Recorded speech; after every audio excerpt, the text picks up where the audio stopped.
Oke, assalamualaikum warahmatullahi wabarakatuh. Salam sejahtera bagi kita semua. Kembali lagi di mata pelajaran Sejarah Peminatan kelas 10, di mana pada pertemuan kali ini kita akan membahas mengenai penelitian sejarah. Jadi apabila suatu hari nanti kalian akan melakukan penelitian sejarah, itu kalian harus melakukan langkah-langkah ini. Ada 4 langkah di sini ya, yaitu ada heuristik, ada kritik, interpretasi, dan historiografi. Oke, kemudian masuk tahapan yang pertama, yaitu heuristik ya.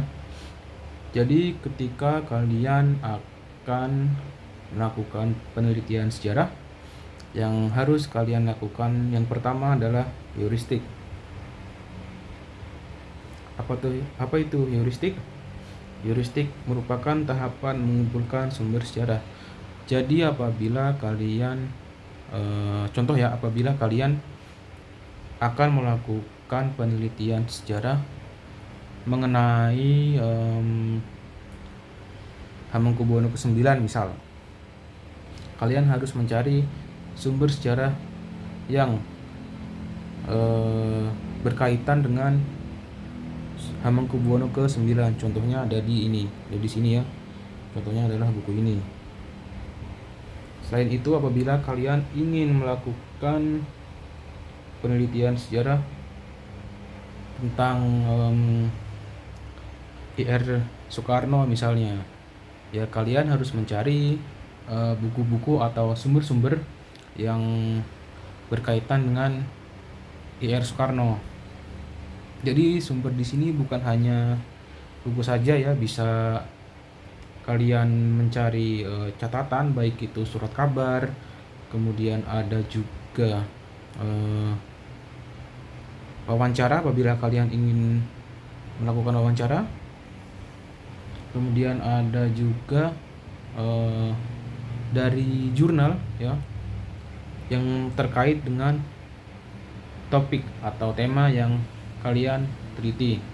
Jadi setelah kalian mendapatkan sumber sejarah terkait dengan topik atau tema yang kalian teliti, sudah dapat nih kalian nih sumber-sumbernya nih.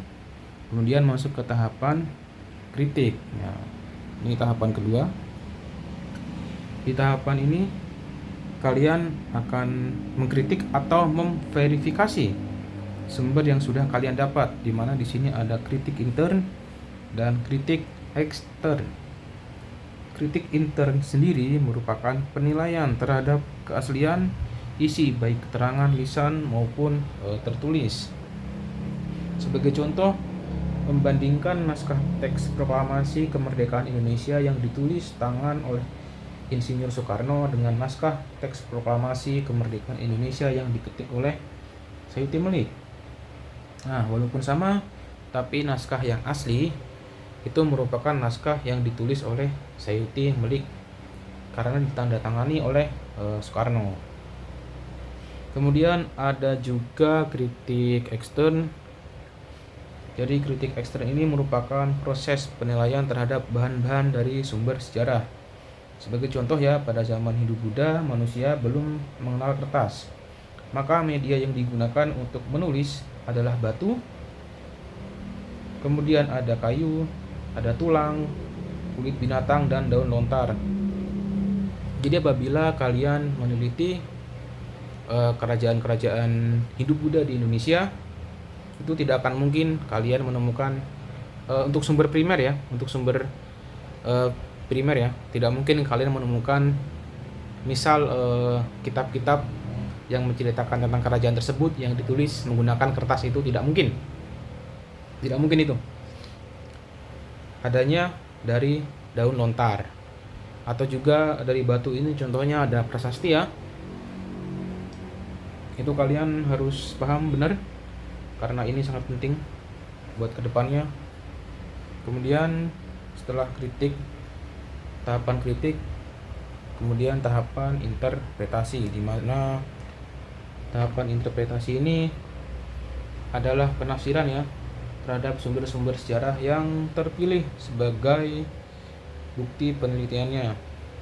Jadi penafsiran sumber sejarah harus bersifat logis ya terhadap keseluruhan konteks peristiwa, sehingga berbagai sumber sejarah yang lepas satu sama lainnya dapat disusun dan dihubungkan menjadi satu kesatuan yang masuk akal. Kemudian setelah masuk tahapan interpretasi, tahapan paling akhir yaitu adalah historiografi. Ini adalah tahapan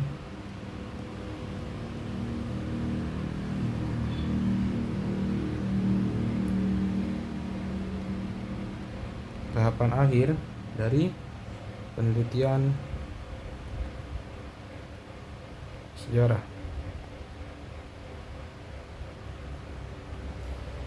Jadi di tahapan historiografi ini adalah proses penyusunan fakta-fakta sejarah dan berbagai sumber yang telah diseleksi dalam bentuk penulisan sejarah. Jadi setelah kalian melakukan tahapan heuristik, kritik, interpretasi, dan yang terakhir ini adalah historiografi, di mana sumber-sumber sejarah yang sudah kalian kritik atau kalian verifikasi, kemudian masuk ke tahapan interpretasi. Setelah itu kalian masuk ke tahapan historiografi, di mana di tahapan ini kalian menulis sumber-sumber sejarah yang sudah kalian dapatkan, yang isinya adalah fakta-fakta seperti itu.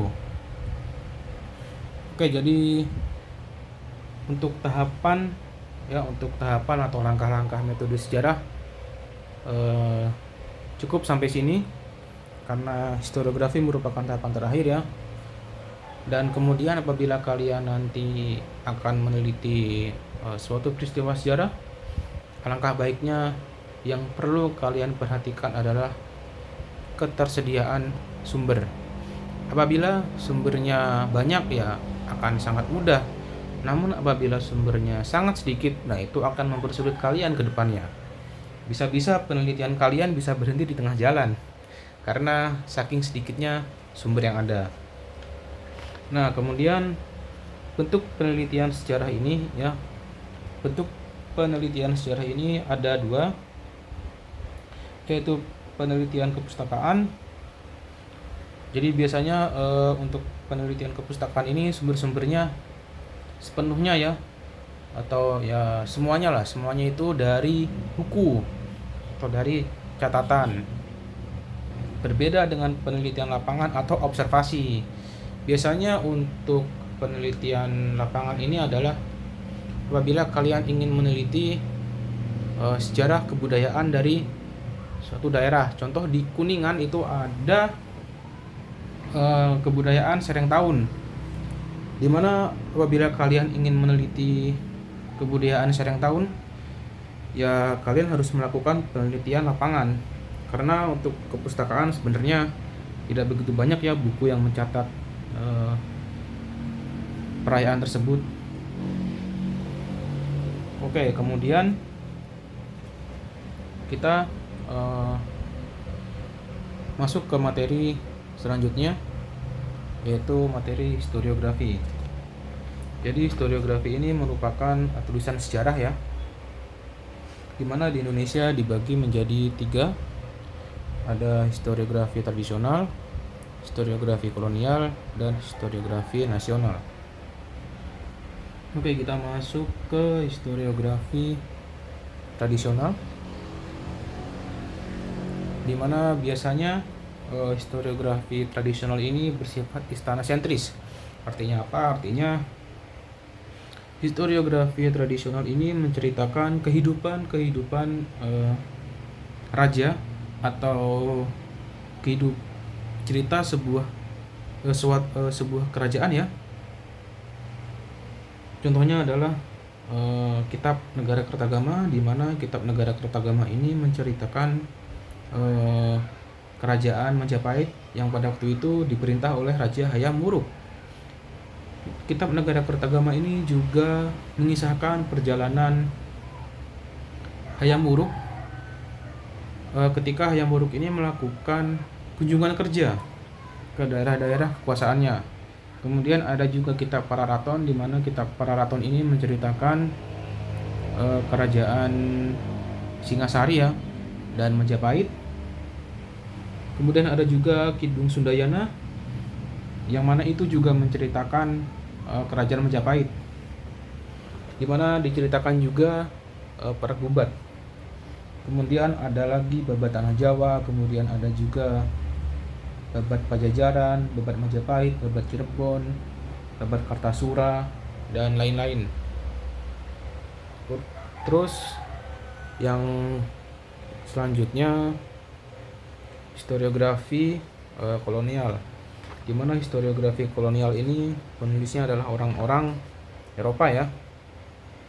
Di sini contoh dari historiografi kolonial adalah buku The History of Java yang ditulis oleh Thomas Stamford Raffles. Ini Thomas Stamford Raffles ini orang Inggris, atau lebih tepatnya Gubernur Jenderal ketika dulu Indonesia dijajah oleh Inggris. Biasanya historiografi kolonial ini orang-orang yang dianggap besar, tentu tokoh-tokoh dari Belanda ya, dan posisi orang Indonesia ini ditulis sebagai orang jahat, orang jelek dan bengis. Contoh Diponegoro, bagi pandangan orang-orang Belanda, Diponegoro ini merupakan seorang pemberontak, orang jahat karena membunuh orang-orang Belanda dan lain-lain, yang pokoknya yang jelek-jelek lah, yang jelek-jelek. Selain itu juga dalam historiografi kolonial ini, kepentingan pemerintah kolonial Belanda lebih diutamakan. Sebagai contoh, saat Jenderal Kohler meninggal dalam pertempuran Aceh, itu tidak ditulis dalam buku pelajaran sejarah singkat Hindia Timur Belanda. Kemudian selain historiografi kolonial, ada juga historiografi nasional. Jadi ini ya contoh historiografi nasional. Tujuannya apa? Tujuannya adalah untuk mengganti dan merevisi berbagai penulisan sejarah yang dilakukan pada zaman kolonial Belanda yang bersifat menonjolkan kepentingan penjajah. Selain itu juga bertujuan menuliskan berbagai peristiwa sejarah yang dialami oleh bangsa Indonesia. Jadi agar bangsa Indonesia ini mempunyai jati dirinya dan identitas nasional sebagai legitimasi pada keberadaan bangsa Indonesia yang baru berdiri. Jadi buku-buku ini dan juga ini itu menceritakan peristiwa sejarah dari sudut pandang Indonesia. Nah, kemudian ada juga jenis-jenis sejarah. Ada sejarah naratif, ya berdasarkan tujuan dan sifatnya. Ada sejarah naratif, ada sejarah didaktif, sejarah genetik, kemudian berdasarkan cakupan wilayah. Nah, ini ada sejarah lokal, di mana sejarah lokal ini adalah peristiwa yang terjadi pada wilayah tertentu yang cakupan wilayahnya bersifat lokal atau daerah. Kemudian ada juga sejarah nasional, sebagai contoh ya G30S, kemudian peristiwa proklamasi kemerdekaan Indonesia tahun 1945, kemudian ada juga Dekret Presiden dan lain-lain. Kemudian ada juga sejarah dunia seperti Perang Dunia I, Perang Dunia II. Kemudian ada juga Perang Dingin. Ya, jadi cukup sekian ya penjelasan pada pertemuan kali ini. Apabila ada yang ingin ditanyakan, silakan ditanyakan. Terima kasih. Assalamualaikum warahmatullahi wabarakatuh.